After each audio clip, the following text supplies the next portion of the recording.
يا أيها الذين آمنوا اتقوا الله ولتنظر نفس ما قدمت لغد واتقوا الله إن الله خبير بما Seorang تعملون. salafus saleh pernah duduk di kebunnya. Ini kisah nyata, dinukil oleh Ibnu Rajab. Beliau duduk di kebunnya, maaf ini dinukil oleh Imam Qurtubi dalam kitabnya Tadhkirah tentang masalah kehidupan akhirat. Beliau mengatakan ada seorang saleh dulu, dia duduk di kebunnya. Tapi rupanya dia duduk di kebun ini ditutup pagar yang besar, nggak ada orang boleh masuk. Setelah itu setiap hari dia kumpul pegawainya, lalu dia kasih instruksi kerjain ini, turunin kurma dari sana, dari sana, dari sana. Lalu kumpul semuanya, dia lihat hasil panen lalu dia nikmati. Kadang-kadang kalau dia nikmati dia sendirian, pegawainya semua bubar. Satu waktu dia lagi nikmati, lagi pas mau makan kurmanya lagi segarnya, lalu goyang pohon-pohon di depannya, ada rumput-rumput goyang. Lalu dia marah, dia mengatakan apa? Siapa kamu? Berani benar masuk ke kebun saya, karena kalau pegawainya nggak mungkin semuanya di rumputan. Maka keluar seseorang dari situ, dia tidak kenal. Lalu dia marah, dia mengatakan, siapa kamu ini? Berani benar masuk ke kebun saya. Maka dia senyum orang itu sambil mengatakan, saya orang yang datang tidak perlu minta izin. Dia bilang gitu sendiri dia.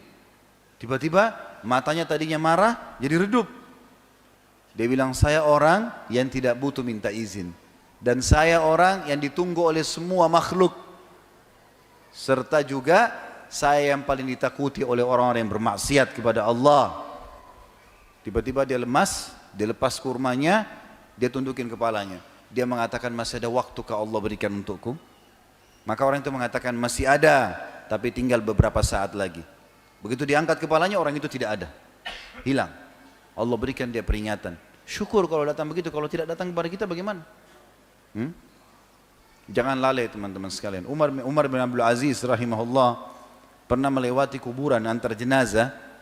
Kemudian beliau bilang kepada orang-orang di situ, kebetulan jadi raja nih. Jadi raja beliau ikut pikul jenazah. Dan selalu momen-momen begini digunakan baik oleh beliau.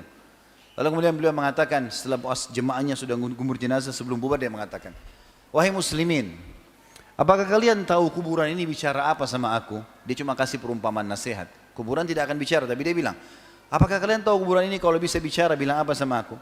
Mereka bilang tidak, Amir Mu'minin. Dia mengatakan, wahai Umar, aku adalah tempat yang disiapkan untuk orang beriman dan juga orang-orang fasik dan kafir. Apa kalian tahu mereka bertanya apa lagi atau berkata apa lagi denganku memperkenalkan dirinya? Kata orang-orang di Irak pada saat itu, di negeri Syam, tidak, kami nggak tahu. Maka tanah-tanah ini kalau bisa bicara dia akan mengatakan, akulah yang akan menyedot kulit-kulit yang bersih, otot-otot yang bersih, bola mata yang indah, serta aku akan menggugurkan semua rambut dan bulu badannya. Hai Umar, apa kau tahu apa yang aku lakukan dengan tulang-tulangmu nanti atau tulang-tulang orang yang masuk di dalamku? Maka Umar berkata, aku tidak tahu. Jadi seakan-akan dia menceritakan bicara sama kuburan tersebut. Lalu kuburan itu mengatakan, aku akan meremukkan semua tulang-tulang, mengisap semua sumsum yang ada di dalamnya, dan kemudian aku akan membuat orang itu berpisah dengan harta dan keluarganya. Lalu Umar menangis radhiyallahu anhu, dan begitu juga orang-orang yang ada di sekitarnya. Jadi orang-orang soleh teman-teman tahu, padahal Umar itu jadi raja pada saat itu. Jadi tidak jadikan kerajaannya justru untuk kesombongan, tapi justru untuk menunjuk kepada kehidupan akhirat. Lalu dikatakan oleh lanjutannya, kata Ibnu Umar setelah mengatakan wa idza asbahta wa la tantadhurul masa, dan kalau kau tiba pagi hari jangan kau tunggu sore, wa khudh min sihhatika limaradik, gunakan baik-baik masa sehatmu sebelum kau sakit. Jangan malas dengar azan ke masjid. Ini teman-teman di sini masih malas ke masjid. Apa kata Nabi SAW dalam hadis Hasan? Kata Nabi SAW, setiap orang menuju ke masjid diberikan satu istana di surga. Ke masjid.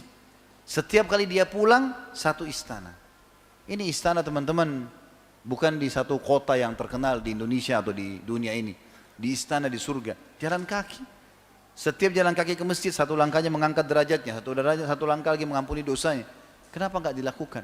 Kenapa biarkan azan terdengar, hayya 'alas shalah, hayya 'alal falah, enggak pergi jawab? Di rumah pun kadang sholat ditunda sampai akhir waktu. Kenapa ini? Lalai. Padahal tidak mengambil waktu sama sekali. Allah kasih kita 24 jam, Allah cuma minta dari situ kalau kita sholat 5 menit pun satu sholat berarti cuma 25 menit satu hari. masih ada 23 jam sekian. Kenapa nggak sholat? Nanti menyesal. Ingat penyesalan terakhir teman-teman sekalian. Hari ini, malam ini, Allah memudahkan saya datang ke sini, menyampaikan melalui lisan ini teman-teman jangan lihat saya. Tapi ini Allah mengingatkan buat kita semua. Ambil pelajaran. Orang yang cerdas, orang yang tahu peringatan dari Allah, diambil, diterapkan. Karena ilmu agama didengar dan diamalkan. Larangannya dijauhi. Memang begitu tujuannya. Kalau bubar dari majelis ilmu terasa, oh iya ya saya salah, oh saya harus begini, rangkul baik-baik, jangan tergoda lagi oleh syaitan. Syaitan akan bisik nanti, oh tadi itu pengajian begini ya, oh tapi nggak apa-apa deh saya begini aja lagi kembali lagi salah, berbuat kemaksiatan, ini nggak boleh. Lalu kata beliau, wa min hayatika min limautik, dan masa hidupmu sebelum engkau meninggal. Peringatan Allah Subhanahu wa taala berhubungan dengan masalah ini banyak sekali teman-teman. Saya akan datangkan ayat yang mulia dalam surah Az-Zumar, surah nomor 39 ayat 58 ayat 54 sampai 58. Kita renungi sama-sama ayat ini. A'udzubillahi minasyaitonir rajim. Wa anibu ila rabbikum wa aslimu lahu min qabli an ya'tiyakumul adzabu thumma la tunsarun. Itu ayat 54-nya. Artinya, dan segeralah kalian menuju kepada Tuhan kalian. Kata para ulama, bertobat dari dosa dan sibuk dengan amal saleh, dan serahkanlah diri kalian kepada Allah. Ikuti peraturannya, tinggalkan larangannya. Sebelum datang azab, siksaan, penyesalan nanti, lalu tidak ada yang bisa menolong kalian. Wattabi'u ahsana ma unzila ilaikum min rabbikum min qabli an ya'tiyakumul adzabu baghtatan wa antum la tash'urun. Dan ikutilah sebaik-baik wahyu yang telah turun kepada kalian Al-Quran dan Sunnah dari Tuhan kalian sebelum datang azab yang tiba-tiba mematikan kalian sementara kalian tidak sadari. Itu ayat 55. Ayat 56-nya, antakula nafsun ya hasrata ala ma faradtu fi jambillah ala ma faradtu fi jambillahi wa in kuntu laminas sakhirin. Maka pada saat mati datang, setiap jiwa yang kurang amalnya akan berkata, betapa ruginya aku terhadap kekurangan-kekurangan yang telah aku lakukan di hak-haknya Allah. Dan sesungguhnya sebelumnya aku termasuk orang-orang yang mengolok-olok agama. Allah sudah ceritakan. Kamu sholat, ngapain sholat? Pakai jilbab, ngapain pakai jilbab? Oh so alimnya. Dihina-hina orang yang saleh dan baik. Maka nanti dia akan menyesal. Ayat 57-nya, antakula law anna Allah hadani lakuntu minal muttaqin. Lalu kau juga akan berkata pada saat kau mati nanti dengan punya penyesalan, coba Allah berikan aku petunjuk ya, aku akan termasuk orang-orang yang patuh. Itu ayat 57. Ayat 58-nya, au taqula hina taral azaba law anna li karratan fa akuna minal muhsinin. Atau pada saat kau lihat siksaan malaikat mencabut ruhmu, lalu siksa kubur datang dan menyusul siksa neraka, maka kau akan mengatakan, coba seandainya aku diberikan kesempatan lagi, aku akan menjadi orang-orang yang baik. Tapi tidak ada gunanya.